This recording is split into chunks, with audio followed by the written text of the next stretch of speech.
நம்ம பாகம் பிரியால கொஞ்சம் எட்டி பார்ப்போமே. இந்த பாகம் பிரியால் கூட இருக்கிற நம்முடைய சுவாமியோட பேரு சங்கர ராமேஸ்வரர்.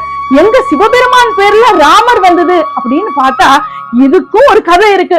என்ன கதை தெரியுமா?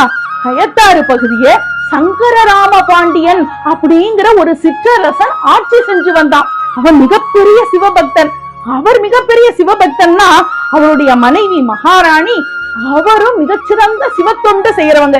ரெண்டு பேரும் அவ்வளவு அழகா சிவபெருமானுக்கு திருப்பணி செஞ்சு வந்தாங்க, சிவத்தொண்டு செஞ்சு வந்தாங்க.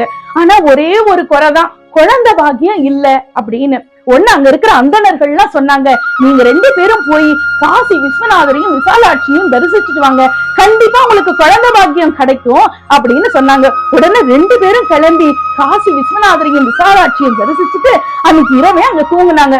அப்போ கனவுல பார்வதி தேவியும் சிவபெருமானும் வந்து என்ன தெரியுமா சொன்னாங்க? நீ ஏன்பா கஷ்டப்பட்டு இவ்வளவு தூரம் என்ன பார்க்க வந்த? நீ வாழற திருமந்திரபுரத்திலேயே வாஞ்சா புஷ்கரணியில நான் இருக்கேன், என்ன அங்க வந்து பாரு அப்படின்னு சொன்னார். சொன்ன உடனே அந்த மன்னனும் அரசியும் உடனே கிளம்பி தன்னுடைய சொந்த ஊருக்கே புறப்பட்டு போனாங்க.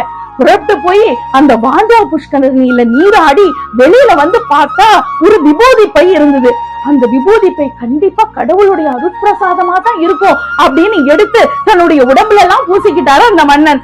அந்த நேரத்துல ஒரு அசரீரி கேட்டுச்சு. அந்த அசரீரி சொன்னுச்சு, ஒரு முறை காசியப்ப முனிவர் இந்த இடத்துல வந்து ரொம்ப நாள் தங்கி இருந்தாரு. அப்ப அவரை பாக்குறதுக்கு திருச்செந்தூர் முருகனை வழிபட்டுட்டு வந்த கௌசிக பரத்வாஜ கௌதம முனிவர்கள்லாம் வந்து சொன்னாங்க, லிங்கத்தையும் பார்வதி தேவியையும் இங்க ஸ்தாபிக்க சொன்னாங்க. அவங்க கேட்டுக்கிட்டபடி அவரும் ஸ்தாபிச்சாரு.